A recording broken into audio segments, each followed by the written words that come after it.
Hi guys, so welcome to our first official e-learning day. I hope that this finds you well and that you have found your school space, so to speak. Um, so, so over the course of the next 2 weeks, we're still going to take a deep dive into our biotechnology unit, but the presentation of it is just going to be a little bit different. So the question that we're going to be exploring for the next 2 weeks is, should parents have the right to choose the traits of their children? And that's the primary reason why we watched Gattaca. Gattaca was like Hollywood's portrayal of what might happen if parents are able to select the traits of their children. And so you were able to kind of reflect upon some of that after the movie with your Gattaca reflection. So the first thing that you guys are going to be doing is you're going to be participating in a Socratic seminar. Now, obviously, we can't physically meet together, but we are going to be able to do some conferencing online. So you guys are going to come and participate in a virtual Socratic seminar. So what I've put together for you, if you look at the Canvas calendar, the day one, you're going to have to sign up for a time to do the Socratic seminar. I posted 8 different times over the course of a couple of days, so hopefully one of those times will work with your schedule. So let's talk a little bit about what a Socratic seminar is. I know that you guys have done one of these in social studies earlier this year, but this is a great way for us to discuss these really kind of big ideas, ethical ideas. It's also a great way for us to listen to other people's perspectives and other ideas that we might not have thought about ourselves. So some of the guidelines for our virtual Socratic seminar is that it's a dialogue, it's not a debate. So we're not trying to win the conversation like the yes side or the no side. We're not trying to win anything. We're just coming with our own ideas and our own research, and we're gonna learn from each other. The one thing, like the disrespecting of others' ideas, is not going to be tolerated. You can challenge ideas and you can present evidence in a non-aggressive manner, but we don't want to put down anybody's or disrespect anybody's ideas. So you will be expected to be an active participant in the seminar for whatever time you have chosen. Your meaningful participation in the seminar will also help us learn more. So here are some specifics. So you're going to bring and you're going to turn in via Dropbox 3 resources with you the day of the seminar. So let me just show you a little bit about what that looks like, okay? So here you can see on the screen that you're going to have a planning document. So this is what you're going to bring with you or have completed before you come to the seminar. The other thing that I have put together for you to help you with your resources and help you with your research, I have put together a Canvas page. So in the module section of Canvas, at the very top, you're going to see that there's a new module for our extended E-days. And right here at the very top, you can see that there's some helpful genetic articles. So while you guys are researching and answering those questions, this is a really good place for you guys to start your research, okay? You don't need to raise your hand. You're just going to speak when you have something to say. And that's going to be a little awkward, I think, online because I'm hoping to have between 10 and 20 students participating at any one time.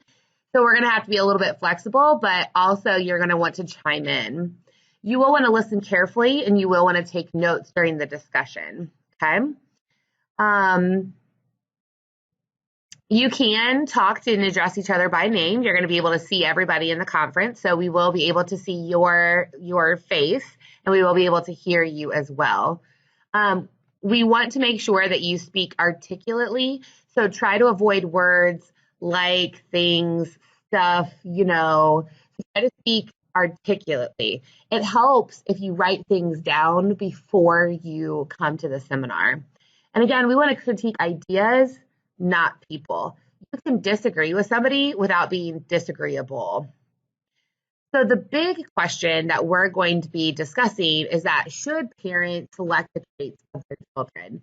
But within that big umbrella question, there are smaller questions that you might want to consider researching, such as, should parents have the right to choose a disability for their children? What disability should parents be able to opt out of? Like, is this going to be something that they die from? Or maybe it's, type 1 diabetes. Like, what disability should parents be able to opt out of? The parents have the right to select the gender of their offspring. There's been some famous celebrity couples like John Legend and Chrissy Teigen that have chosen the gender of their offspring because they can afford it. The parents have the right to select a sibling to save another. We learned about the Nash family from one of our Watchy Wednesday videos, and how Adam Nash became a savior sibling to Molly. Another question that you might want to consider researching is, should scientists continue their research on editing embryos with CRISPR? So should we actually cut and paste the DNA of these embryos or not? Who should be allowed to use PGD? Just in case you guys are not familiar with that, PGD is the pre-implementation genetic screening of some kind. Basically, with in vitro fertilization, you take the mom's eggs and the dad's sperm and you fertilize them together.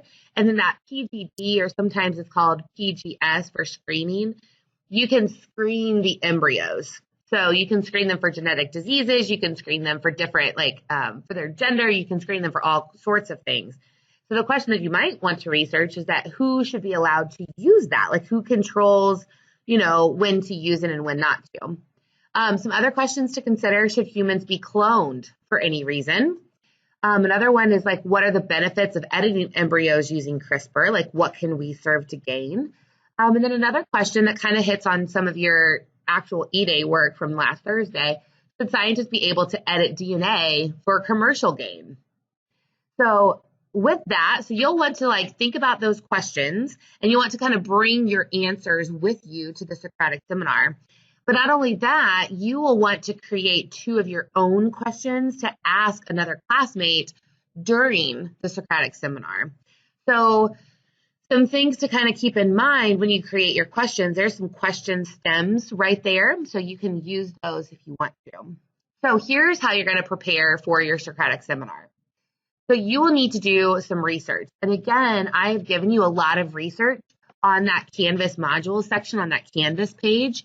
The other thing is, you guys have access to all of those library tools. You also have access to Newsella and some helpful articles that way. But you have to bring a minimum of 3 resources with you. It could all be around one central question. You could look up information or resources for 3 different questions. That's up to you, but you have to bring at least 3 resources with you that day.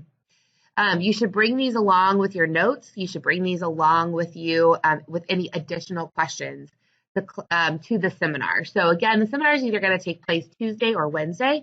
Just depends on which one you guys sign up for. So you're going to use the planning sheets on the next page, which is also linked in that Canvas page. So if you look at the March 16th E-Day, you'll find that planning sheet. So you'll want to make sure that that planning sheet is filled out when you're ready for your seminar. This is not something that I need you guys to memorize. Okay, I'm not expecting you guys to memorize your resources or anything like that. You can totally read from your paper during the Socratic seminar, and that's totally fine. Okay, so the main point that we're kind of hitting on, and the reason why we're doing this in science, is that in science, all claims, so if you're going to make a claim about something, like parents should not be able to select the traits of their children, you have to support that with evidence. And so that's where you guys are going to take a deep dive into the evidence that's available for you. Okay. So again, here's the planning document. So you're going to have source number 1, and then the question it addresses, and then the main point to discuss. So this is where you can script out what you want to say, okay? So here's source number 2, and again, source number 3, and then there's room at the bottom for you to write out 2 additional questions so that you can bring it with you. So below is the rubric. So this is how you're going to get graded during the seminar. The main expectation is that you are expected to speak thoughtfully, listen intently, and include all others in the conversation. So if you notice that one of your classmates is being a little quiet, you might want to say hey, Joe, what do you think about this? Okay, and so you can throw the discussion that way if you want to. So the frequency, so if you make 3 or plus comments, you're going to get a 4. You're going to cite your references, such as according to dailysciencenews.com or, whatever other credible source you have. So this is an area where students often lose points because they don't cite their sources. They just kind of spitball whatever thought gets into their head. Remember, we want to be intentional about the evidence that we have gathered. And so you will want to make sure that you cite your articles and your references and things like that. If you build on others' ideas with direct references, like, hey, Joe, remember when you said this? Have you ever thought about this? And so when you make reference to somebody else's ideas, then you're going to get a good amount of points there. If you bring up new ideas or you ask those new questions, then you're going to get points there too. And then finally, you just need to pay attention and be respectful to others. So paying attention to the screen means that you are not on your phone. Hopefully your little brother's not coming in, you're not playing a game, you're not, playing with your pet dog or whatever, but that your full attention is there on that seminar. The seminar is going to be capped and basically cut off right at 30 minutes.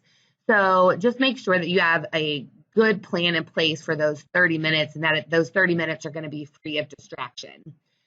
You will want to make sure to sign up for a time to come to the seminar.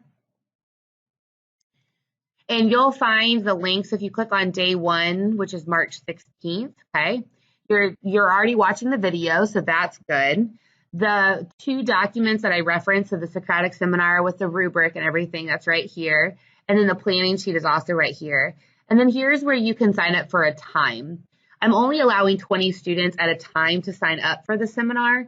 And then when it is your time, make sure that you go to the Canvas calendar and I'll have links to those seminars available when it's your time to come to the seminar. You will want to try to log in about 10 minutes beforehand just to make sure that we can see your screen and that we can make sure we can hear your voice and things like that, okay? And so that's what we're going to be doing over our first 3 E-days. So you're going to be filling out, you're going to be researching, you're going to be filling out that planning document, and then either Tuesday or Wednesday, you're going to show up and you're going to have a discussion with your classmates, and that's going to be really cool so that we can see each other face to face without actually being in contact with one another. So it's pretty cool, and I hope that everything works out the way that I have it envisioned in my brain. So if you have any questions, the best way to get a hold of me is through email. So shoot me an email if you guys have any questions, and I will see you at the seminar in a couple of days.